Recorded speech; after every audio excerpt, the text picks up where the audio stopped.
Let's get going here. So I want to thank everybody for having me here today. My name is Ken Stevens. I'm a senior solutions engineer at Trend Micro Canada. I'm also a subject matter expert on XDR. Today, this chat will focus on zero trust, and I'll start by discussing a real world attack. I'll talk a little bit about what zero trust is. I'll talk a little bit about the use case, and I'll show some quick examples. And this will be the only time I show a Trend Micro product today. Then we'll touch slightly on the zero trust journey and where we are today and what steps we'll take to move in the direction towards a zero trust strategy in organizations. I'm just going to kill my video to save some bandwidth. And perfect.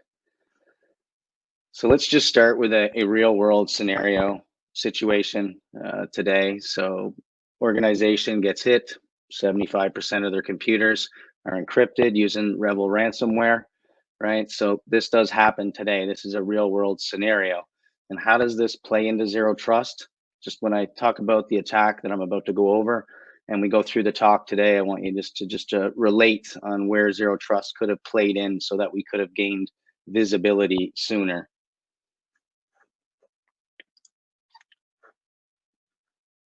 So this here is a common attack we see today. A threat actor leverages access into an environment, whether they purchase those credentials on the dark web or use RDP abuse, or they find a vulnerability on a publicly accessible application, multiple different ways, or if they phish a user. In this particular scenario, they did purchase credentials on the dark web, so they had pretty easy access to the environment once they got in. So as they got in there, they started to move lateral within the environment. They compromised the Active Directory server. They compromised the anti-malware server. They removed agents and they ran their ransomware. So think about zero trust. I want you to think about how we could have caught this before it got to the exfiltration or the impact stages, where that is what we're trying to stop, is allowing our attackers to get all the way to those end stages. We want to catch them at initial access, right, during some of their routines as they move through your environment. And zero trust is going to be a big part of that to gain this level of information and visibility. So let's talk a little bit about what is zero trust, what it means to organizations like Forrester, what it means to CISOs, and then we'll talk a little bit more about the use case as we go through. So zero trust, according to Forrester, really means says to trust no one, both inside and outside your network. They say it requires network analysis and it needs a lot of visibility. When we talked to CISOs, federal CISO came back, said it's all about verifying every user, validating every device, and then within that, and this is the really important part, limiting access intelligently. And that's really the heart of this, is really limiting access so that when adversaries do get into our environments, we actually gain some visibility into their lateral movements and we can restrict it. Today, we have an implicit trust model in a lot of organizations. Once they breach the perimeter, they usually have unfettered access or very unrestricted access to the rest of the network as they try to figure out what's happening. And we'll talk a little bit about microsegmentation and those things to help with this. But really, this is about gaining visibility, using that big data, and limiting access intelligently. It's really what the focus is when it comes to zero trust. And really, it means zero trust means never trust, always verify. Ensure you understand who the device is, ensure it meets the conditions that you want to allow that device or that user to access the network, right? Whether the user's bringing in risk or the device has a vulnerability, using those to assess if they get to data or a resource like an application. You want to gain that visibility so that you can stop it if they're introducing too much risk, or it could be a malicious activity from an adversary. And so a lot of organizations today have this approach, castle and moat. And we found, as the pandemic started, we found that a lot of organizations weren't ready to extend the perimeter with their current defenses. So zero trust model of information security basically kicks to the curb the old castle and moat mentality that organizations focused on, right? Well, assuming everything inside did not pose a threat and therefore was cleared for access. And we know this doesn't approach. Some of the most egregious data breaches have happened because hackers have gained access through corporate firewalls. We're able to move internally without much resistance. Today's enterprise IT departments require a new way of thinking for the most part. The castle itself no longer exists in isolation as it once did, and companies don't have corporate data centers serving a contained network of systems. But instead, typically today, some applications are on-prem, some are in the cloud. Users, employees, partners, customers accessing applications from a range of devices, from multiple locations, and even potentially from around the globe. And all of these macro changes have led to this new model, zero trust. And so when we talk about this, so before zero trust, the old approach was everything was wide open and employees and attackers had full access to the network. If you have a computer in the office, right, you can reach lots of network destinations because verification for the user is different than the network communication layer. They're already inside. They don't have to go through that layer. They are on the network already. And even with VPNs, yes, we've done microsegmentation and we've used a number of different capabilities when it comes to networking to try to limit. But once they get into a network, they have usually unfettered access to all the applications within that network, right? And this became problematic, right? When really organizations really only wanted access to one or two applications, but once they got in, they could touch the anti-malware server, they could touch other resources inside the environment. And so when the attacker gets in the environment, maybe phishing an employee, then maybe credential dumping, elevating privilege, they can do a lot of damage as they transverse the network. They can spread ransomware, they can exfiltrate data because the network is so available to them without restriction. And network segmentation is a strategy, right? That people are starting to adopt because it makes some lateral movements more challenging, right? Putting various parts of the network in different boxes and saying, okay, this traffic from this network segment can't flow to that segment, or only these circumstances. And what evolves is really a complex set of rules, and those rules and policies are hard to manage. Either you have a really strong set of micro segmentation rules, or you have a practical set, easy to manage, but isn't that strong. And so shifts to the cloud, right, made it even more challenging, right? So infrastructure as a service, right? Everybody's adapting cloud solutions, SaaS services like Office 365 and Salesforce, and other cloud services. You now have more complexity with respect to traffic patterns that are going to be legitimate and the traffic patterns that you want to protect against. And so one final challenge is that employees, or especially remote employees, are able to connect directly to those SaaS infrastructures without going through the corporate network. And that reduces visibility even more. And so a zero trust approach has started to emerge, where the fundamental principle is to start by trusting nothing. By default, zero trust part, you trust nothing. And so that means you allow no network connections by default. An endpoint that is trying to reach out and connect to all kinds of places in the network isn't allowed to until it is verified and then allowed. And before it gets allowed to connect to any particular place that it's trying to do, it has been assessed for risk based on health of the device, health of the identity presenting itself, the nature of the destination that's being accessed, or the data that's being uploaded, and the overall application health. And the assessments feeds in decision whether or not allow a purposeful connection from that endpoint to a particular application. So using the information being presented to really decide, does this user or does this device actually get to access this application?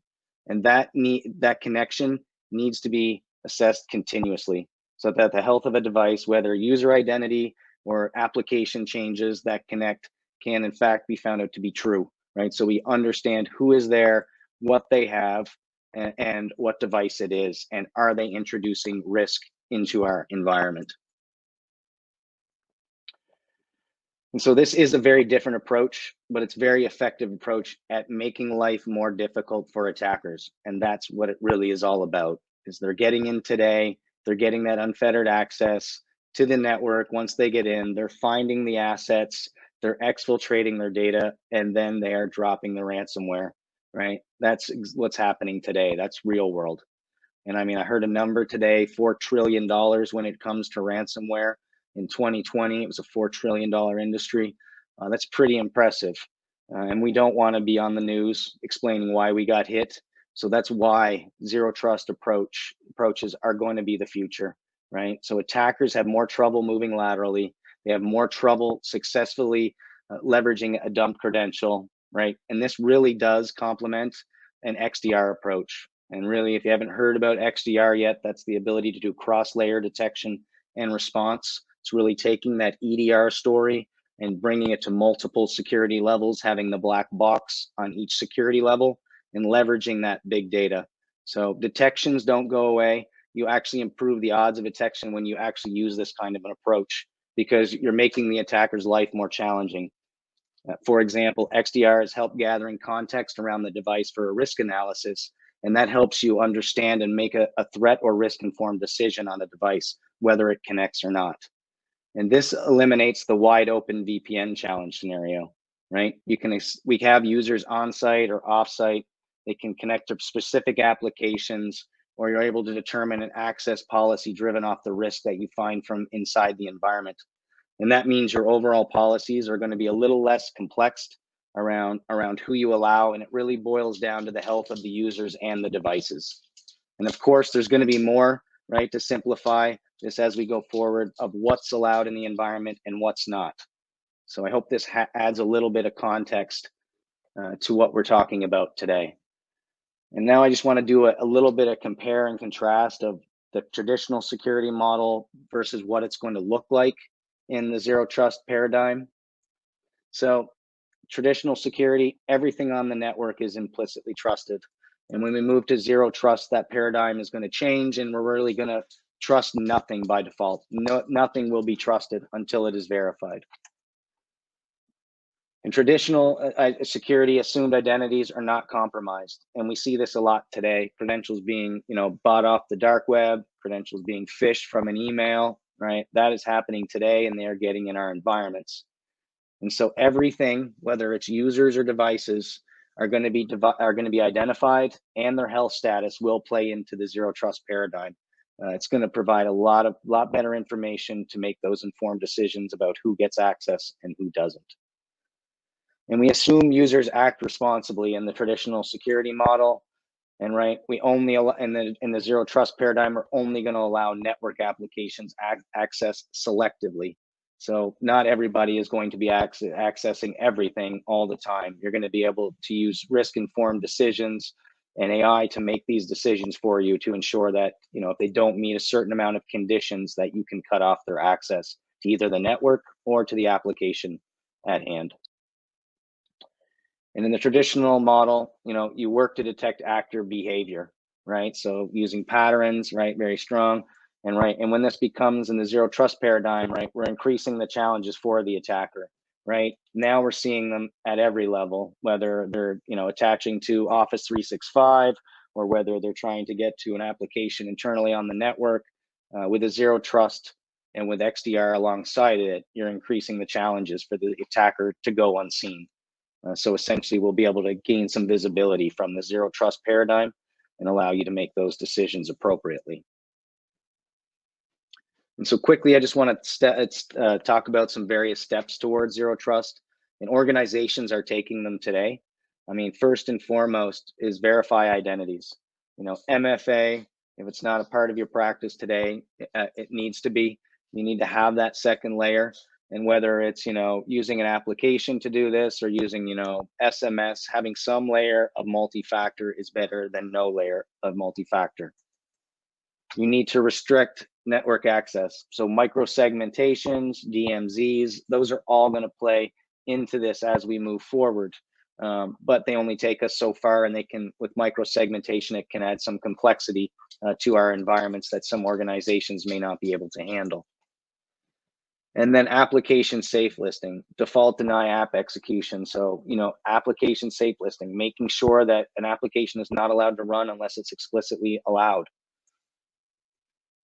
right? We also need to gain visibility, right, to SaaS applications. We need better control access, and organizations are bringing in CASBs for this, and secure web gateways are also part of that. And then last and not least is beyond the VPN, right? We need to have a zero trust network access capability, right? Ensuring that we can do blocking to applications based on the risk or the health of a user or a device, which is very important. And this is where we get into this SASE ZTE conversation. And really those focus on those technologies about having the ability to see what cloud access is happening, leverage a secure gateway, and then provide some kind of zero trust network access is really why organizations are moving into those technologies.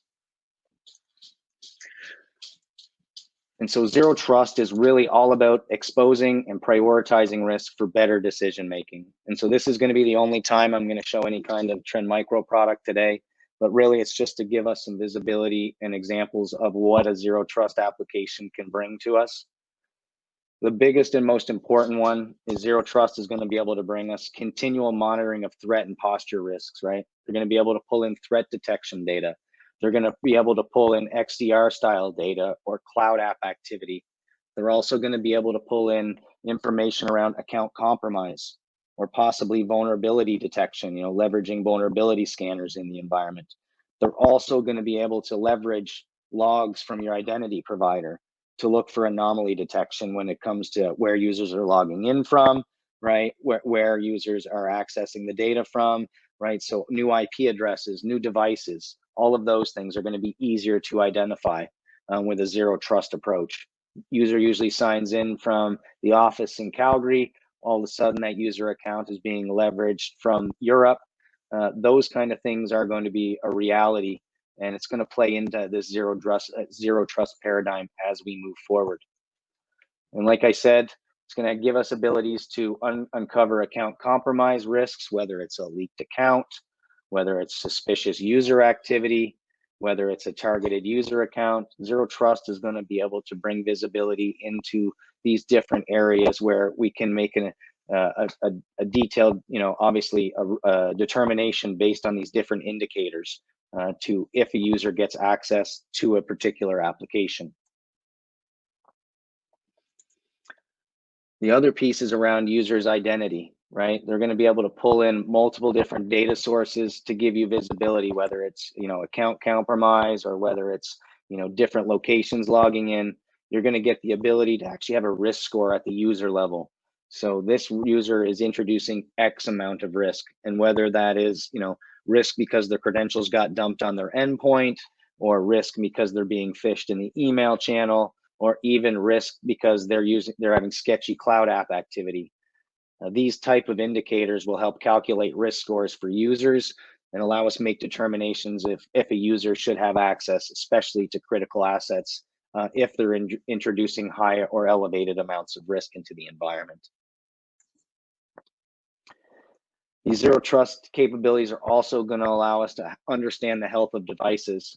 So prioritizing vulnerabilities in the environment, really understanding, where Printer Nightmare would lie as a vulnerability, where Hive Nightmare is, allowing you to understand the impact scope of how many devices are in my environment that have a particular vulnerability, and allow you to, obviously can get your plans together to remediate those, right? So you can focus on a particular vulnerability, get those patches in place, get those devices healthy.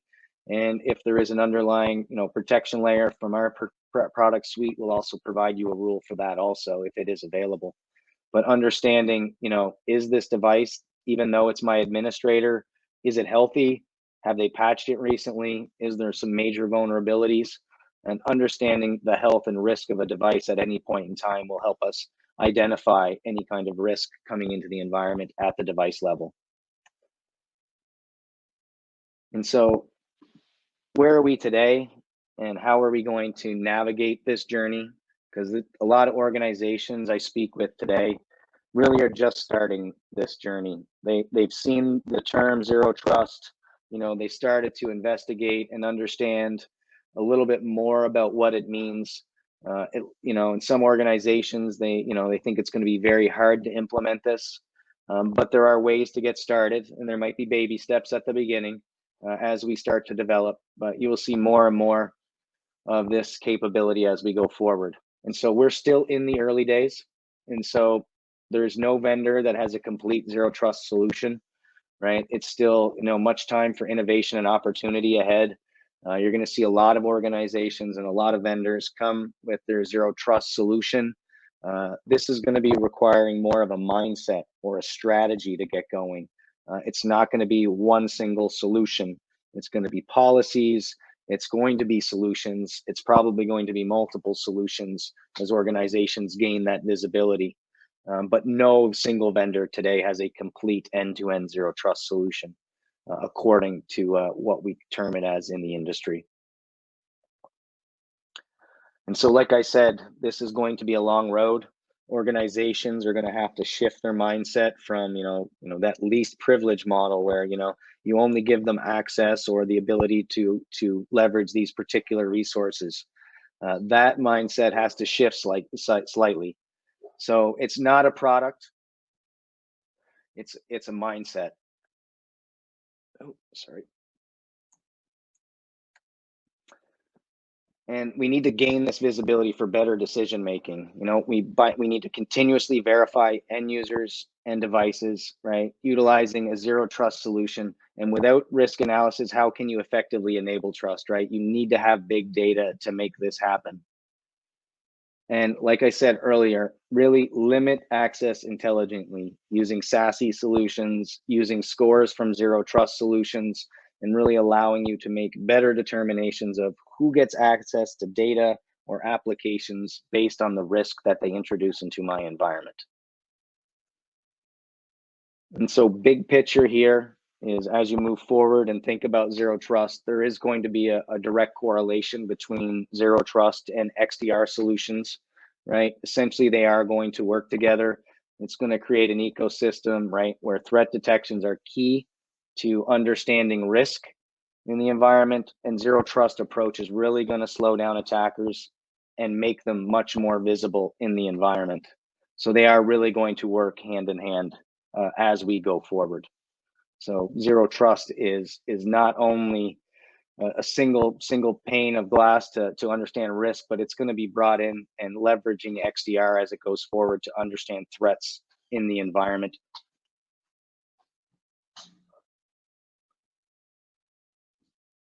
And with that, I'm just going to check and see if we have any questions or anything. If anybody wants to open their mic and ask any questions about zero trust on where they are in their journey, or ask questions directly, we can answer some. But zero trust is not a single product. It is a mindset, right? It is a strategy. You have to use multiple solutions. There is no single solution today to give you complete visibility and network access capabilities. It's going to require a few products today, but we're leaving a lot of room for innovation. Here at Trend Micro, we are working hand over fist to get these capabilities within our product sets today. And you'll see the other vendors doing the same thing. Thank everybody for joining. I appreciate it. Hopefully you learned something new about zero trust, and we'll sign off. Thank you very much.